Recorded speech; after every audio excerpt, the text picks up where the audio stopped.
इस subscribe button को ignore मत करिए, दबाइए।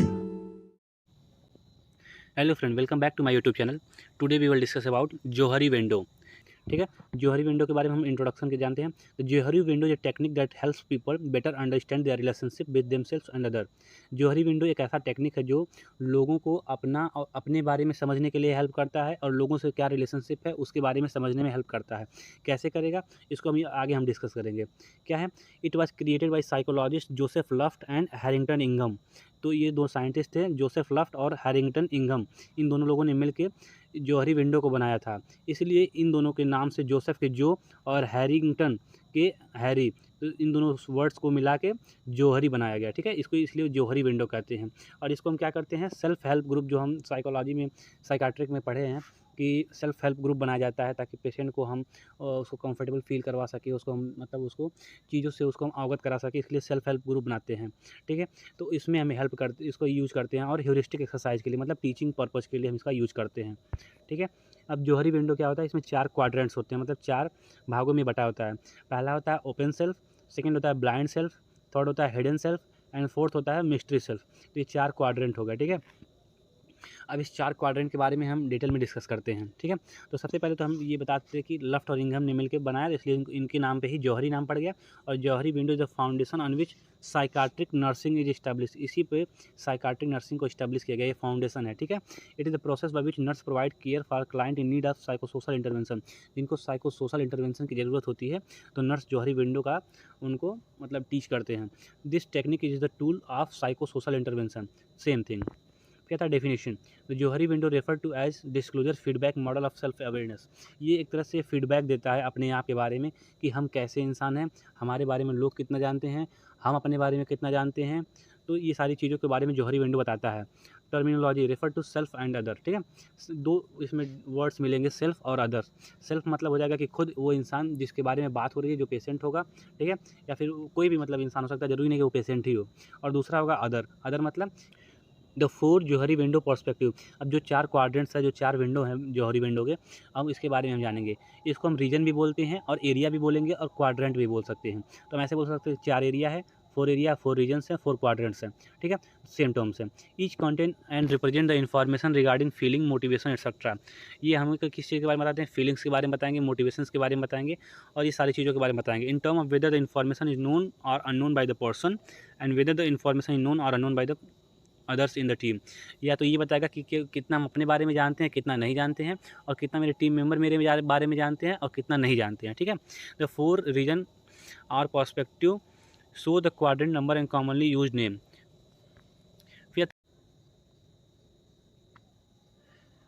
हाँ, तो ये जोहरी क्वाड्रेंट फर्स्ट है। ठीक है, अब इसमें क्या होता है, फर्स्ट क्वाड्रेंट में ओपन एरिया बोलते हैं। ठीक है, ओपन एरिया बोल सकते हैं, फ्री एरिया बोल सकते हैं, पब्लिक एरिया बोल सकते हैं, कुछ भी बोल सकते हैं। ठीक है, बहुत सारे टर्म्स होते हैं। Also known as the area of free activity. इसमें फ्री एक्टिविटी, इसमें जो इन्फॉर्मेशन होता है किसी पर्सन के बारे में, उसके बिहेवियर के बारे में, उसके एटीट्यूड के बारे में, उसके फीलिंग्स के बारे में, इमोशन, नॉलेज, एक्सपीरियंस, स्किल या फिर व्यूज़, जो कुछ भी होता है वो इंसान खुद भी जानता है और उसके टीम मेम्बर्स भी जानते हैं। तो जितनी चीज़ें जैसे हम भी जान रहे हैं और हमारे सामने वाला बंदा भी जान रहा है, तो उसको हम फ्री एरिया में काउंट करते हैं। ठीक है, वो होता है जोहरी क्वाड्रेंट फर्स्ट में आता है। ठीक, the aim in any team is to develop the open area for every person because when the work in this area with others we are at our most effective and productive. किसी भी team का सबसे ज़्यादा मतलब M होता है कि open area create करना। जैसे हम किसी के साथ काम कर रहे हैं, किसी ऑफिस में काम कर रहे हैं, कहीं भी जॉब कर रहे हैं, तो जब भी जो हमारा लीडर होगा वो ट्राई करेगा कि सब कोई ओपन एरिया क्रिएट करे ताकि हर कोई एक दूसरे के बारे में जान सके, जिसकी वजह से को काम को इफेक्टिवली और प्रोडक्टिवली तरीके से करे और मिसट्रस्ट ना डेवलप हो। ठीक है, the open free area the space where good communication and cooperation occurs free from distraction. ऐसे एरिया में क्या होता है, डिस्ट्रैक्शंस नहीं होता है, कोई किसी के बारे में ओवर थिंकिंग नहीं करेगा, कोई मिसट्रस्ट नहीं करेगा, हर कोई अपने एक दूसरे पर ट्रस्ट करेगा क्योंकि हर कोई एक दूसरे के बारे में जानता रहेगा। कोई कन्फ्यूजन नहीं होगा, कोई भी झगड़े नहीं होंगे, कॉन्फ्लिक्ट नहीं होंगे, कोई मिसअंडरस्टैंडिंग नहीं होगी। ठीक है, इसलिए हमेशा लीडर चाहेगा, फिर हमेशा लोग चाहेंगे अगर काम कर रहे हैं कहीं पर, कोई जॉब कर रहे हैं, तो ओपन एरिया क्रिएट करें। ठीक है, मतलब कि हर कोई एक दूसरे के बारे में सब कुछ जाने। फिर आता है सेकंड क्वाड्रेंट, जिसको हम कहते हैं ब्लाइंड सेल्फ या फिर ब्लाइंड एरिया, ब्लाइंड स्पॉट भी बोलते हैं। इसमें क्या होता है, what is known about a person by others in the group but is unknown by the person himself. इसमें क्या होता है, इंसान खुद ही नहीं जान पाता है कि उसके बारे अपने बारे में खुद नहीं जानता है, और वो बल्कि उसके टीम मेंबर उसके बारे में वो चीज़ जानते हैं। जैसे कुछ हमारे अंदर कमियाँ होती हैं, जैसे बहुत ज़्यादा बोलने की आदत हो गई, बहुत एक दूसरे की शिकायत करना हो गया, ठीक है, दूसरे इंसान की दूसरे इंसान से शिकायत करना हो गया। तो ये सब चीज़ें हमको फील नहीं होता है कि वो चीज़ हमारे अंदर ये कमियाँ हैं, लेकिन अगला इंसान उस चीज़ को देख पाता है, ठीक है। तो ये होता है ब्लाइंड एरिया, इसको कहते हैं। Could also be referred to as ignorance about one self or issue in which one is in deluded. इसमें एक होता है इंसान डेल्यूजन में रहता है। जैसे मान लीजिए कि कोई इंसान अपने आप को बहुत महान समझता है, लेकिन एक्चुअली में वो महान है नहीं, वो डेल्यूजन में जी रहा है, ठीक है। तो इसको भी हम ब्लाइंड एरिया में लेते हैं, ठीक है। नॉट एन इफेक्टिव और प्रोडक्टिव स्पेस फॉर इंडिविजुअल और ग्रुप। इस अगर ये होता है, इस जौहरी क्वाड्रेंट 2 अगर दिखता है, ब्लाइंड एरिया है, तो इसमें कोई इफेक्टिव और प्रोडक्टिव वर्क नहीं हो पाता है इसमें, ठीक है। Also include issue that other are deliberately withholding from a person, और हमेशा कोई ना कोई इशू क्रिएट रहेगा उसके टीम मेंबर्स के साथ। The aim is to reduce this area by seeking और soliciting feedback from others and thereby to increase the open area that is increase self awareness. इसको सही करने के लिए, करेक्ट करने के लिए क्या कर सकते हैं, हमेशा अपने टीम मेंबर्स से फीडबैक लेंगे और फीडबैक के अकॉर्डिंग अपने आप को जानेंगे और फिर उस चीज़ को करेक्ट करेंगे। Team member and manager take responsibility for reducing the blind area. जो टीम मेंबर्स होते हैं और मैनेजर होती हैं, उनकी रिस्पॉन्सिबिलिटी होती है कि ये उनके ब्लाइंड एरिया को कम करे, ठीक है। In turn increasing the open area by giving sensitive feedback and encouraging disclosure. उसमें कैसे क्या करेंगे, वो सेंसिटिव फीडबैक देंगे, उसको अच्छे से फीडबैक देंगे और उनको इंकरेज करेंगे कि अपने बारे में बताएं और उसके बारे में हर कोई जाने, ठीक है। इसलिए ब्लाइंड स्पॉट कम होगा। Manager promote a climate of non judgmental feedback and group responsive to individual disclosure and reduce fear. जो मैनेजर होता है वो क्या करता है, नॉन जजमेंटल इन्वायरमेंट क्रिएट करता है। नॉन जजमेंटल इन्वायरमेंट रहेगा तो हर कोई, मतलब ये कोई किसी इंसान को जज नहीं करेगा, तो हर कोई फ्रीली अपने बारे में बता पाएगा, ठीक है, जिससे आराम से अच्छा ग्रुप चलेगा। फिर आता है जौहरी क्वाड्रेंट 3। इसमें क्या होता है, हिडन सेल्फ और हिडन एरिया, ठीक है। इसको अवॉइडेड एरिया भी कहते हैं। इसमें क्या होता है, what is known to our self but kept hidden and therefore unknown to other. इसमें इंसान अपने बारे में कुछ चीज़ें जानता है लेकिन दूसरों को बताता नहीं है, वो हाइड करता है, वो छिपाता है चीज़ों को, ठीक है। इसमें जैसे रिप्रेजेंट इन्फॉर्मेशन, कुछ इन्फॉर्मेशन होती हैं जो इंसान बताना नहीं चाहता है, अपनी फीलिंग्स के बारे में बताना नहीं चाहता अगले इंसान से, ठीक है। Anything that a person know about himself but it is not revelled और केप्ट हिडन फ्रॉम अदर। वो इंसान अपने बारे में जानेगा लेकिन अपने टीम मेंबर्स को बताएगा नहीं वो बात, उसको हम कहते हैं जौहरी क्वाड्रेंट 3 में आता है, ये हिडन सेल्फ होता है, ठीक है। Also include sensitive fear, hidden agenda, manipulative intention, secrets. कोई भी सीक्रेट हो सकता है, कोई डर हो सकती है, कोई उसका हिडन एजेंडा हो सकता है, ठीक है। ये सारी चीज़ें इंसान बताता नहीं है और फिर अपने आप तक छुपा के रखेगा, इसको हम कहेंगे hidden self. Relevant hidden information and feeling etc. should be moved into the open area through the process of self disclosure and exposure process। इस चीज़ को हमेशा मतलब जो हिडन सेल्फ है इंसान को, उसको ओपन एरिया में ट्रांसफ़र करना चाहिए इस चीज़ को, मतलब वो अपने आप के बारे में धीरे धीरे चीज़ों को बताएं और फिर एक्सपोज करें, ठीक है। ऐसे करने से ओपन एरिया क्रिएट होगा। ओपन एरिया सबसे बेस्ट होता है कोई भी काम करने के लिए, इन्वायरमेंट क्रिएट करने के लिए, काम करने के लिए ओपन एरिया सबसे बेस्ट होता है, ताकि हर कोई जानेगा तो वो ट्रस्ट रहेगा, सब कुछ, कोई कन्फ्यूजन नहीं रहेगा, कोई कॉन्फ्लिक्ट नहीं होगा। फिर था organisational culture and working atmosphere have a major influence on team member, ठीक। The extent to which an individual discloses personal feeling and information and the issue which are disclose and to whom must always be at the individual own description. किसी इंसान को अपने feelings के बारे में, अपनी information के बारे में कितना क्लोज करना है, वो इंडिविजुअल अपना डिसीजन होता है, उसको अपने हिसाब से, अपने समझ के हिसाब से उस चीज़ को डिस्क्लोज करना चाहिए। ज़रूरी नहीं कि हर चीज़ ही डिस्क्लोज कर दी जाए।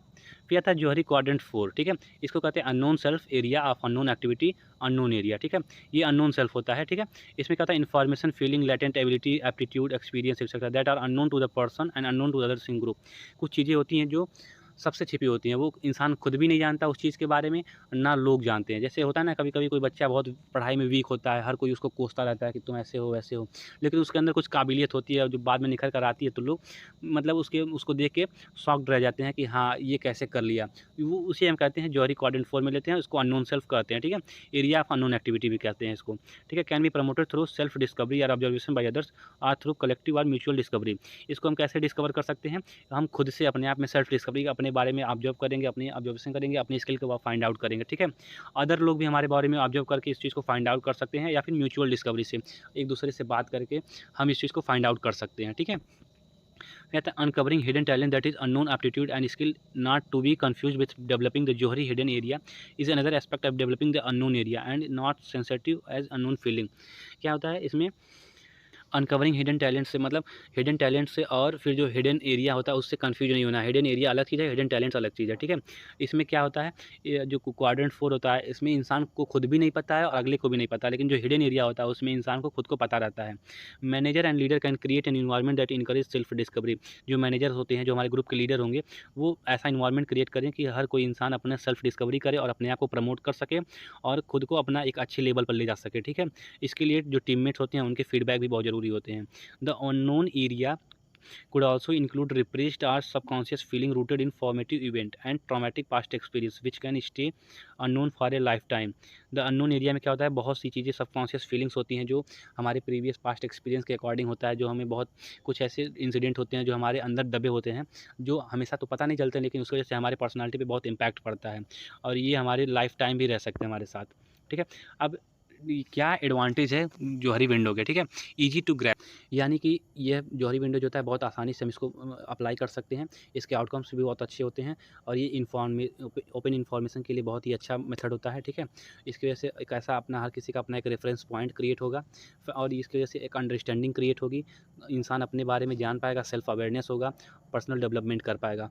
इसकी वजह से इफेक्टिव कम्युनिकेशंस होंगी और एक टीम का डेवलपमेंट होगा और बहुत ही अच्छा उसका आउटकम निकलेगा, ठीक है। अब डिसएडवांटेज क्या होता है, इसका ड्रॉबैक क्या होता है।